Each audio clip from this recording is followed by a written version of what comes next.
Hi, this is Jason, and welcome to the Now to Next podcast. I really wanted to start a series within this podcast that is not where I pick the topics, but you do. And that's what this is, Questions from the Edge.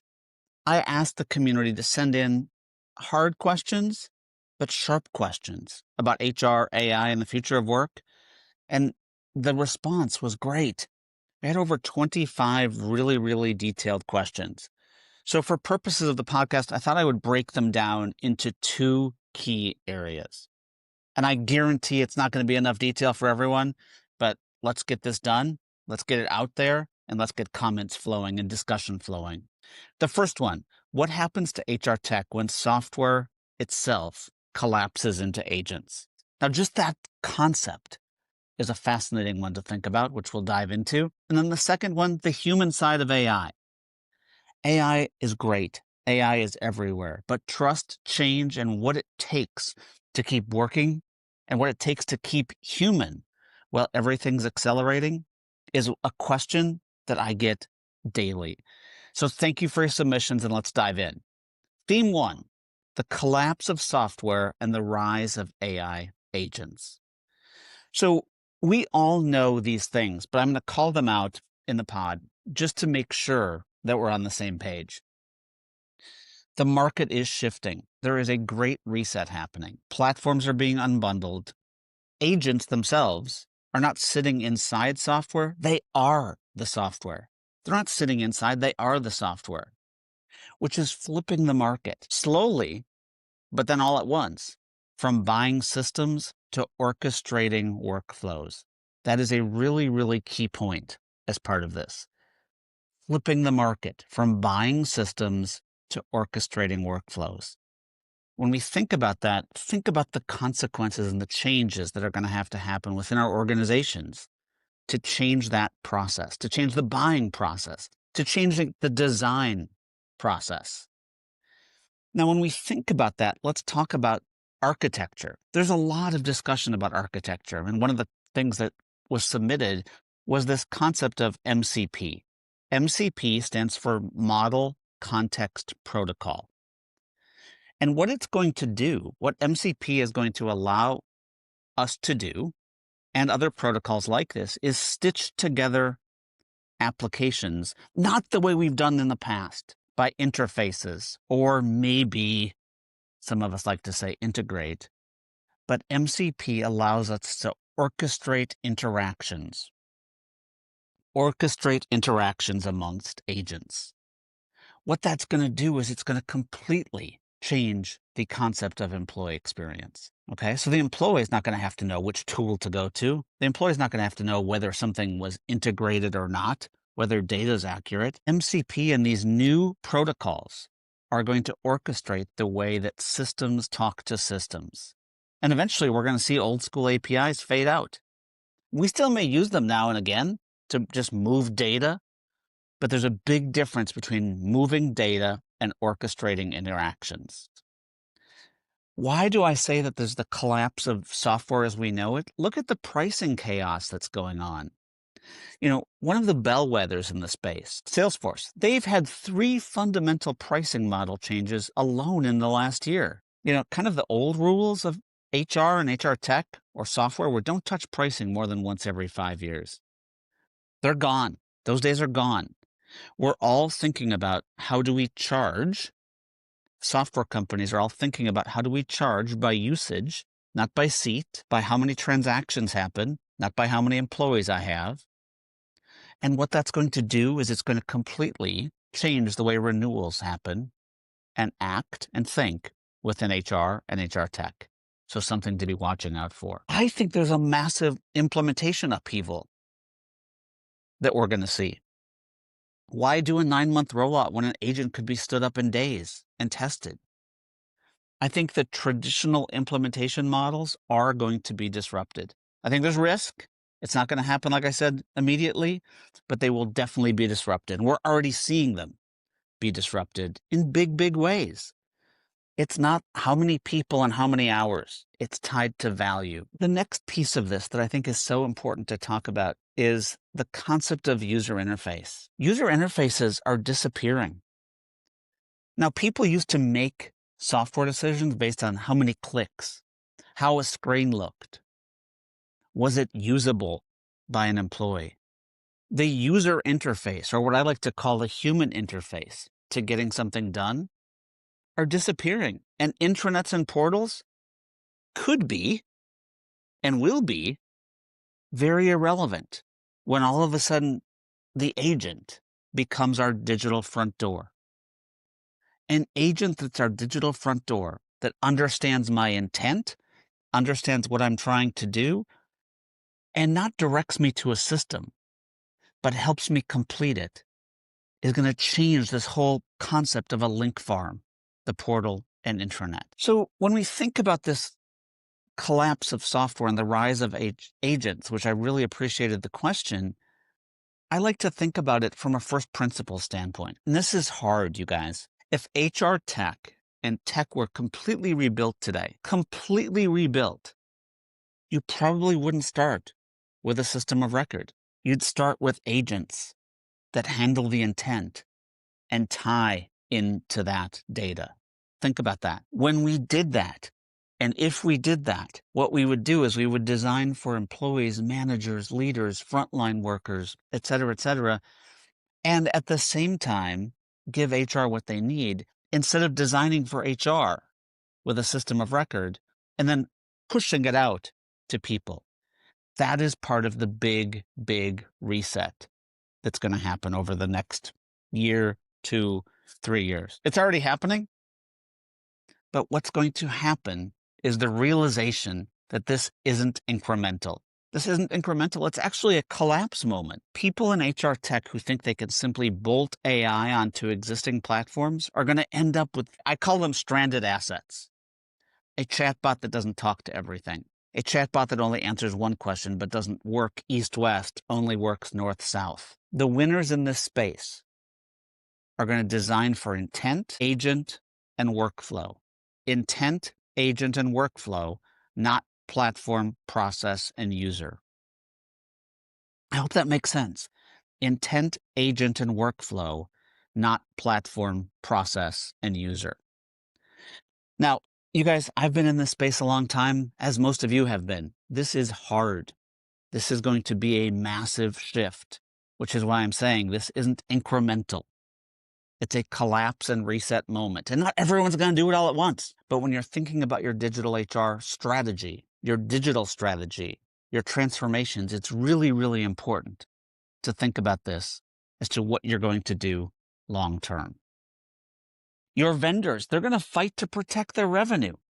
And that's understood and important because you want them to be successful. You need them to be successful. But the gravitational pull as we move into 2025, the end of the year, into 2026, is going to shift from that concept of let's just have solid systems of record to let's really get into this mode of agents doing the integration and the orchestration. When that integration and orchestration happens, that's where the true value of AI is going to be seen. It's not automation. Automation's going to be fine. It's integration and orchestration. That's where we're going to see the value. So when you see MIT saying 95% of AI projects fail, because all we're doing is standing up a tool and hoping it automates something. They're not failing. They just don't have the right measures of success. So that's the technology and market side, which I appreciate the question and thank you for submitting it. But let's be honest, none of it matters if people don't trust this. If they don't trust the agent, if they don't trust the responses. The bigger challenge isn't whether agents work. It's whether people believe in how they're being used. Whether people believe and trust in how they're being used. This really takes us to the second big theme that came through your questions, which is trust, change, and keeping things human. So when it comes to trust, change, and keeping things human, one of the things I like to start with is that AI, artificial intelligence today, is being used to reduce workforce size. Employees know it. I'm recording this, and Salesforce just announced 3,000 people reduction in workforce because why? An agent. An agent took their job.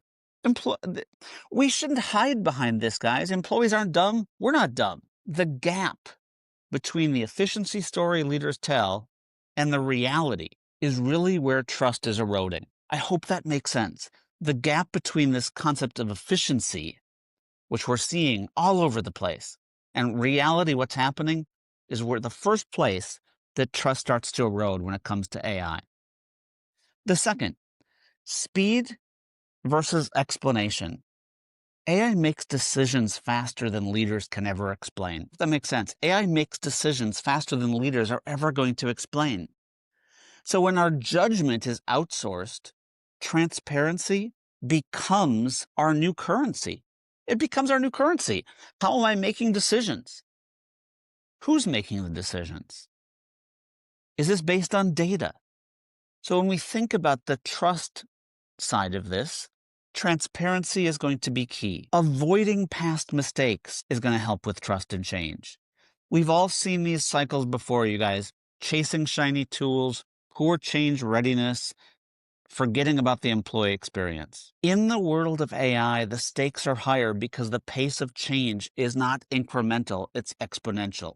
Which means by the time we get done with something, if we didn't actually think about change, we didn't think about just chasing tools, we didn't think about the impact on the human, all of a sudden our technology fails.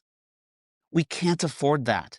We can't afford that with AI because of how fast this is moving. I want to talk about another topic that's tied into trust, change, and humanity, which is reskilling versus redesign.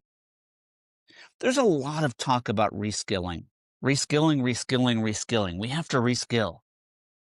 And I really appreciated the question you submitted here. But reskilling is meaningless if the future operating model has not been defined. Now, I realize this is hard because it's hard to set up the future operating model if I don't have a good idea of what the future is. But we're going to have to start making some bets. We're going to have to start making some bets. Unless we make those bets, and without some clarity on what we want our future to look like, digital front door, agentic, how do humans and machines team together? All we're doing is training people for yesterday's jobs. It's not reskilling. It's training people for yesterday's jobs. And I beg you guys to think about this, because all the training in the world isn't going to change work. The human imperative. Change fatigue is real. We have to help employees down this path, not just train them on how to use Copilot, how to use a new AI bot, but to help them realize that AI adoption isn't about replacing them. AI embodiment is about redesigning work with them. It's not about replacing them. It's redesigning work and redesigning what work looks like and feels like with them.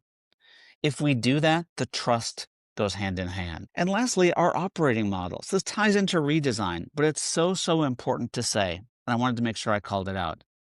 It's not just that our skills need to shift. Our structures, what is leadership, and how do we build trust, all need to be reset. And you guys, I hate saying this because you're like, oh, so much work, so much reset. We just did a reset, et cetera, et cetera. We haven't reset HR truly since Y2K. And some of us probably didn't even do it then. We just did tech. We need to start realizing it's 2025 outside of work. What year of it and what year is it inside of work? The sooner we get to that, and the sooner we ground all of our messages, all of our positions around AI with that, guess what? Trust, change, and humanity are going to come along with it. So when we think about trust, in my opinion, is the true competitive advantage in AI. In this AI era, trust is the true competitive advantage. The tech can scale, but belief and confidence, it can't. So if I don't have trust, I don't have AI. Leaders, all of us need to narrate the change in real time, even when we don't have all the answers. People ask me daily, what does this mean to jobs? What does this mean to work? What does this mean? Guys, we don't know. We are filming a movie in 2025. We're all in it. In 2030, we're going to look back and say, we were silly. But guess what? We're in this moment of exponential change, and we need to lead that way. When we're silent, do you know what happens? It breeds fear. Silence breeds fear. And I'd ask you guys to think about that, because a number of your questions made me think about that, made me realize that if we're not being honest and forthright, all it does is make people afraid. In your organization, when you delay defining your operating model, I hate to say this, but you're just wasting money.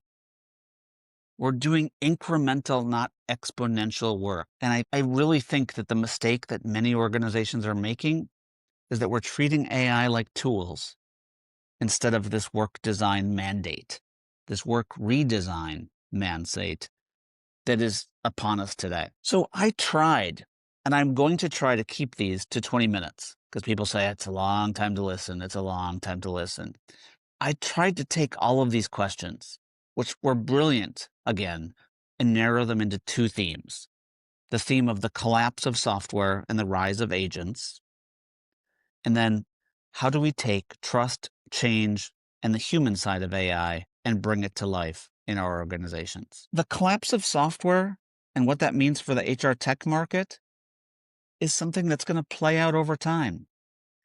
The human side of AI, trust, change, readiness, and operating model is going to play out over time. But guess what? Our time is now. Why is this podcast called Now to Next? Because everyone is somewhere now. And guess what?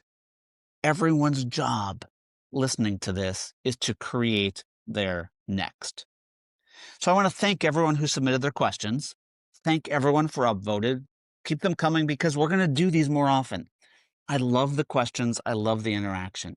The edge, questions from the edge, is where the best thinking happens, and it's where the hardest questions need to be asked. So until next time, this is Questions from the Edge, Episode 1, within the Now to Next podcast series. Thanks so much for joining. I hope this was helpful. Please leave a comment, a suggestion, or just give me a thumbs up or a thumbs down. Take care, everyone. That's a wrap on this episode of Now to Next. Time always goes so fast. I hope today's conversation sparked something new for you. An idea, a question, maybe a shift in how you see the road ahead. If you want to keep pushing from now to next, here's how we stay connected. Subscribe so you never miss the ideas shaping the future. Leave a review. Your feedback helps bring these conversations to even more future-minded leaders. Share this episode. Share with someone who's ready to create change alongside you. Join me beyond the mic. Follow me on Substack, a great resource. X at Jason Averbook, and LinkedIn, my name, Jason Averbook, for sneak peeks of upcoming guests as well as behind-the-scenes insights that I hope help you in your day and your life job. Thanks for listening, and remember, don't just watch the future happen. Step in, shape it, and lead it from now to next.